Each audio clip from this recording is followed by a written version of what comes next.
Let's stay kind of on this topic, because earlier today we sat down with Republican Senator Ted Cruz to talk about that very issue, because it's the topic of his fiery new book called UNWOKE: How to Defeat Cultural Marxism in America. We covered a lot of ground, but started with corporations and their role in the culture wars. Here's part of our conversation. Is it the government's job to regulate companies either way? What I mean by that is, when you look at Florida, right, kind of going after Disney, and you say, okay, well, we want to do some things to prevent them from doing things, you could flip it and say, well, what's to prevent the other side from doing it also? Right. Why is the government involved in business at all? Listen, I don't think the government should be forcing businesses to take political positions on one side or the other. In the book UNWOKE, what I do is I examine how the radical left has seized major institutions throughout our society. And I've got an entire chapter on big business. And what I focus on big business is that we've seen something that it would have been hard to imagine even a few years ago, which is major companies becoming the economic enforcement arm for the left-wing agenda. How so? How so? Well, it's a big statement. It is a big statement, but what we've seen happen in terms of people being canceled, being silenced, and what I focus on is the solution to it. So this book is all about how to respond to it, and I think the solution to it is a market solution, is the consumers holding people to account. And so, for example, I focus closely on what happened with Bud Light and what happened with Target. And you look at Bud Light, I don't think in our lifetimes we've ever seen a major brand light itself on fire as badly as Bud Light did. And you had a number of woke executives who looked at the customers of Bud Light, and frankly, they looked down on them. They looked down on them as a bunch of ignorant rubes.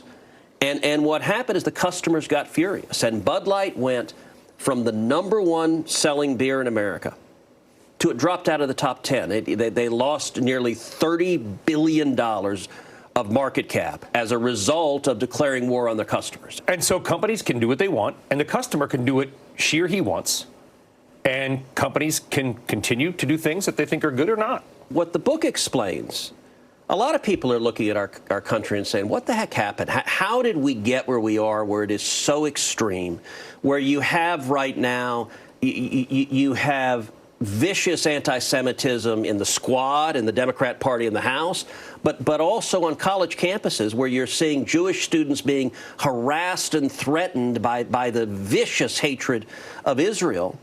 This book, UNWOKE, explains how that happens. I want to bring it back a little. There's a study out, and this, you're from Texas, obviously, so you might have a little bit of a pro-oil bent, but that EVs, something that we have been, people call me critical of them. I think I've just been fair. I've actually owned an EV, which I don't talk about too much, but I got no problem with the technology. And look, Teslas are made in Texas, so I believe in now based in Texas. I believe in consumer choice. But there was a new study out that showed that basically your political leaning is sort of how you decide what car to buy. That EVs now have even become politicized, and 1/3 of EV sales are in the top 5% of counties, which tend to be a little more Democratic leaning. Yeah. Should we be politicizing things like a car? Well, I can tell you, so I talk with a lot of car dealers in Texas, and they're expressing frustration that the car makers are forcing the dealers to buy tons of EVs, and their customers don't want them. They just sit on the lot in Texas, and a lot of people aren't buying them. But, you know, I focus on this in the book in two different aspects. One, I have a whole chapter on science and how science has become politicized and corrupted. But number two, the last chapter in the book is on China. And I view China as a nexus that links the wokeification of all of these institutions. Do you think TikTok should be outlawed? Yes. Look, I think TikTok is... Because they control a lot of the algorithms, and there's people who've made complaints that have said, listen, we believe that certain people are seeing certain things based on what the Chinese government may want us to see. Look, TikTok is controlled by the Chinese government, and it is deliberately, I believe, being used to spread propaganda and to undermine America. And I think that is a serious threat to our country. But the point I would make on EVs is Oil and gas. The United States is the world's dominant superpower on oil and gas. We're the number one producer of oil in the world, the number one producer of natural gas. We produce 20% of all the oil and gas in the world.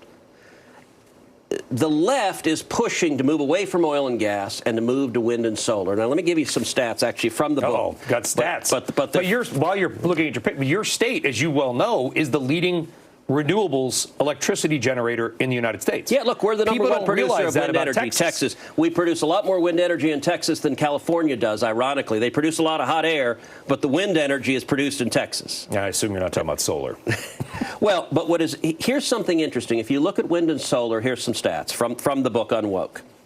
China controls refining capacity for 73% of the world's cobalt, for 40% of the world's copper, 59% of lithium, 68% of nickel, and 83% of rare earth metals. Every one of those is necessary for wind and solar. And then on the finished products, China is responsible for 80% of global solar panels manufacturing, 70% of global wind turbine manufacturing, and 77% of global lithium-ion battery manufacturing. And I say that the next time you see a Democrat pushing that we should shift our energy entirely from oil and gas to wind and solar, understand what they're saying. I want to ask you about Venezuela. Yep. Obviously, you mentioned oil and gas.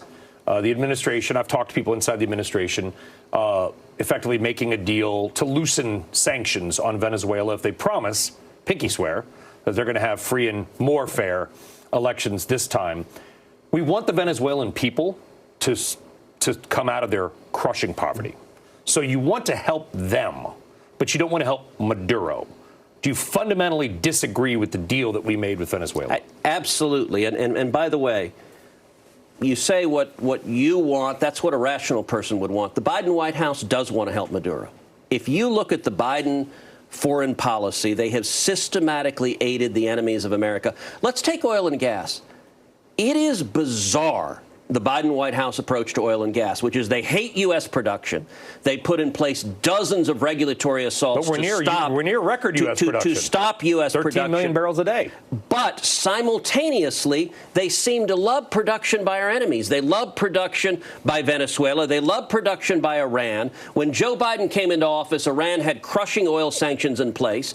Biden refused to enforce those sanctions. Iran right now is selling 2 million barrels a day of oil. They have made over $80 billion from selling that oil, and that is funding Hamas. That is funding Hezbollah. We've talked about it. That is funding terrorism against the United States. Their foreign account reserves have soared over the last couple of years. And explain to me how it makes sense. I don't understand the internal coherence that for the Biden White House, they hate oil and gas production in America, which produces jobs in America. But they love oil and gas production by our enemies. And by the way, Iran and Venezuela both produce oil and gas much dirtier, and they emit more carbon. So Joe Biden has hurt the environment while he's hurt our national security, while he's hurt jobs. This is ideology. It's not a reasonable, rational policy to benefit America, to benefit American jobs. And our thanks to Senator Ted Cruz for joining us. His new book is called UNWOKE. As you can tell, passionate, fiery, whatever you think about it. He's got a lot to say about it. Peruse the book. Check it out. All right, still ahead.